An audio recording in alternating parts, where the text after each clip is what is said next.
First, let's talk about the functions of the nervous system. Very simply, the nervous system collects information, integrates that sensory information, and then uses the results of that integration to generate motor commands that go out to effector organs like muscles and glands. It does so with extreme speed and spatial precision down to the sub-micron dimension. It is basically command and control for other systems of the body, along with the endocrine system, but that system is rather more ancient and slower and much less spatially precise. So let's talk about the organization of the nervous system. We start with the central nervous system. There are two main components, the brain and the spinal cord. That's our central nervous system. Then we have the peripheral nervous system, farther out toward the periphery. The peripheral nervous system consists of nerves and ganglia. Nerves you've probably heard of, but it bears defining. A nerve is a bundle of axons that stretch from the central nervous system out to the periphery. Ganglia, that term may be less familiar. A ganglion is a collection of cell bodies, neuronal cell bodies, in the peripheral nervous system. So, of course, in the brain and the spinal cord, we've got lots of neuronal cell bodies. But some neuronal cell bodies are also located outside the CNS. There's a little collection of them, usually a little bulge in a nerve, a little bulging spot indicates a collection of neuronal cell bodies in the PS. We call it PNS. We call those ganglia. Ganglion, singular, ganglia, plural. The peripheral nervous system has two functional parts. There's the sensory part with information coming in, and we have different types of sensory information that the peripheral nerves bring in. From the skin and the mucosa, for example, mucosa lining the oral cavity or the nasal cavity, we get somatic sensory information. Somatic is a term that means related to the body, and you can loosely think of it as your sense of touch. So, of course, our skin is touch sensitive, and the mucosa lining our oral cavity is also touch sensitive. We'll define it a little more precisely later. You have special sensory organs, the eye, the ear, etc. So you get special sensory information as well.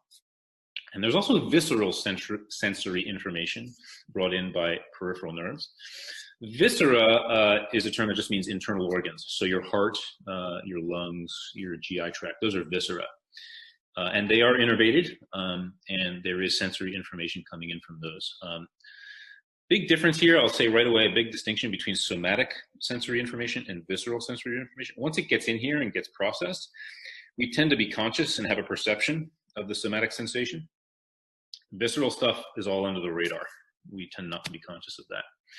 The peripheral nervous system has that sensory function, and then over here on the other side we have a motor output. So that's the sort of other half of the function of the peripheral nervous system. Motor output includes somatic motor output. Okay, and somatic motor here means very specifically a nerve or an axon of a neuron going to a skeletal muscle and dropping acetylcholine on it to make it contract. So somatic motor neurons, somatic nerves, those are neurons and nerves that stimulate skeletal muscles. And then we have the sort of visceral side of motor output. There's no special, we have special sensory, there's no special motor, but we have visceral motor output as well. And we tend to call this, we tend to classify these motor nerves and motor neurons as autonomics. Autonomic basically means automatic or reflexive. Again, it happens without sort of under the radar, reflexively, without your sort of thinking about it. And you may have already heard, I think you probably certainly have heard, that the autonomic nervous system, visceral motor output, is divided into two different flavors. There's the sympathetics and the parasympathetics. And their targets, sympathetic and parasympathetic neurons in the peripheral nervous system, their targets are not skeletal muscle. They're not allowed to go there. Instead, they go to smooth muscle, and they go to cardiac muscle, and they stimulate glands. Okay, or well, they can stimulate or inhibit, but their effector targets are smooth muscle, cardiac muscle, and glands. Somatic motor neurons go to skeletal muscle and not this stuff down here. Autonomic neurons, sympathetic and parasympathetic, go to these targets and not that one. Okay, so there's sort of an exclusivity in the targets there. That's the general organization of the nervous system. Hopefully that was all review for you. Now I want to get down into the details a little here and talk more specifically about the motor and the sensory aspects of like exactly what those different terms mean. So for motor output, again, somatic motor neurons are ones that are going to stimulate skeletal muscle. And as you know, we can control our skeletal muscles voluntarily, right? So I can decide that I'm going to flex at the elbow there. Whereas our visceral motor output, and again, you can basically substitute the term autonomic for that, and you can turn that into sympathetics and parasympathetics. Those motor nerves, those motor neurons, the visceral ones, are only going to go to smooth muscle. So smooth muscle that would line cardio vessels, so arteries or arterioles, for example. Smooth muscle that's wrapped around the GI tract to control the motility in the stomach or the esophagus. Smooth muscle of the bladder to exert control over urination, etc. And again, those functions, motility in the GI tract, the contraction of the bladder itself, that's reflective. We have an external urethral sphincter once we're potty trained. That's controlled by this version of motor output, and so we can voluntarily control that. But the bladder itself is smooth muscle and controlled reflexively. Cardiac muscle, the heart beats on its own, and then you can slow it down or speed it up, and that's done reflexively with visceral motor neurons from the sympathetics or parasympathetics. So that's motor output in a little more detail. Sensory input, special senses include vision, hearing, taste, smell, equilibrium, your sense of balance. Those are all special sensory modalities. Somatic sensation, I said it was, you could basically boil it down to touch. Well, in a little more detail, it's touch, pressure, temperature, and pain. And it's actually more than that because you can subdivide those into smaller components.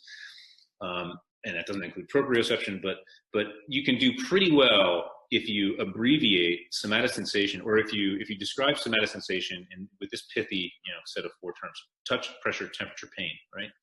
So I want you to remember that when we talk about somatosensation, it's not just touch that we're talking about, but touch, pressure, temperature, pain. And the one that I'm really going to key in on here is pain. Okay, and what this means is that pain, it is a sensory input delivered by nerves of the peripheral nervous system to the central nervous system. Pain is therefore a function of the nervous system. It serves an adaptive function, which is to report tissue damage. And there is an implication here that, well, if you damage a tissue, like if I take something sharp and prick my finger with it, ouch, I'm going to feel that, right? And that's pain. It's a sensory, somatosensory modality. There's a peripheral nerve that's going to bring that information into the central nervous system. Eventually, the report's going to make its way up to my brain, and my brain's going to go, "Ow, that hurt!" Right? Also, though, that same nerve that's innervating my fingertip, where I pricked it with a thumbtack or something like that, if I somewhere else along the way stimulate that nerve or compress it, that could generate electrical signals in the nerve that make their way up to the brain.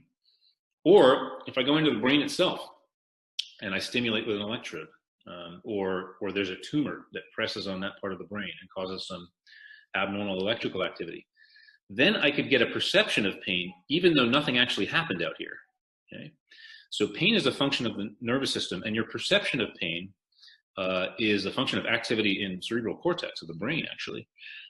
So it's important to understand that pain, and much of your practice is going to involve pain management.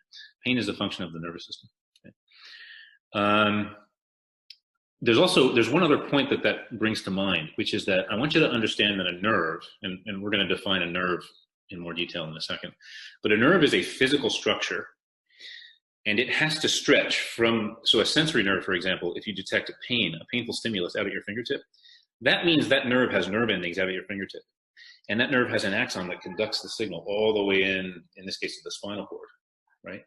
That nerve has to physically go from here all the way into here Okay, it's not like the information gets transmitted by Bluetooth or something like that. The nerve must physically stretch from one spot to another. And if you damage that nerve along the way, you sort of interrupt the pathway for the signals, and that can lead to deficits and signs and symptoms for your patients. Finally, visceral sensory information involves stuff that's under the radar that we're not really conscious of. So what's my blood pressure right now? I don't really know. But my visceral chemoreceptors and baroreceptors are monitoring blood pressure and carbon dioxide, oxygen levels, blood pH, etc. So those are examples of things that you would sense with visceral sensory neurons. This is a review of information that Tim presented on day 2, I think. Just to review, a neuron has a structure like this with sensitive dendrites that receive inputs, a cell body that kind of integrates information and also houses the nucleus and other important stuff. And then there's this long, skinny axon, and this thing can go a long way, up to a meter in a human body. And that's the part of the neuron that rapidly transmits, using electricity, rapidly transmits information down the line to some target. I wanna, there's a lot of different types of neurons. Not all of them look like this. In fact, most of them don't. But this is the one that we tend to think about when we think about a neuron receiving information in one spot and then rapidly sending it along down the line, potentially a very large distance to a pinpoint target. I'm almost wrapped up with this section, I think. So I thought I heard some audio there, but I'll stop for questions right when I get to the end of this section. So a nerve.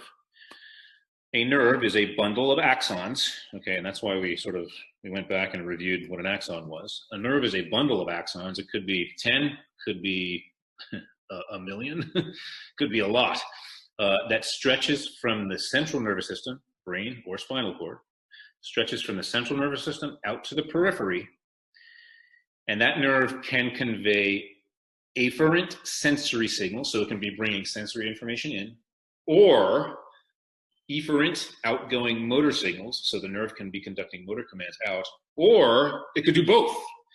So when you're looking at a nerve, like the median nerve or the phrenic nerve, just looking at the nerve, all that you know right off the bat is, well, this nerve is a bundle of axons. You have to study the nerve and figure out what it does before you understand that, well, this nerve is sensory, or this nerve is motor, or this nerve is mixed. It does both. There's impulses going in that are sensory, there's impulses going out that are motor, and this nerve sends traffic both ways, okay? So some nerves are one-way streets, sensory or motor, and some nerves are two-way streets and do both, okay? And you can't tell just by looking at the outside of them.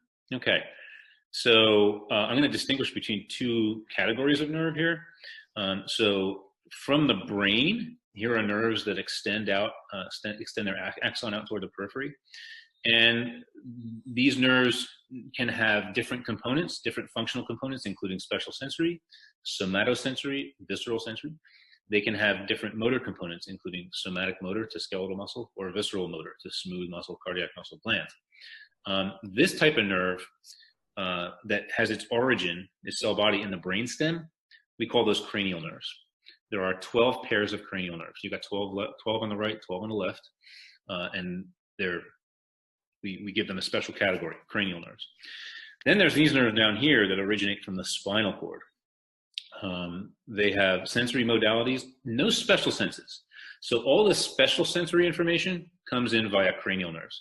But we still have somatosensation, touch, pressure, temperature, pain. And we still have visceral motor information that comes in via these nerves down here from the spinal cord. And then motor information going out, there can be somatic motor information, and these nerves can also carry visceral motor information to autonomic targets like smooth muscle, cardiac muscle, glands. This group of nerves down here that originates in the spinal cord, we call them spinal nerves. So there's cranial nerves that come from way up here, and there's spinal nerves that come from the spinal cord.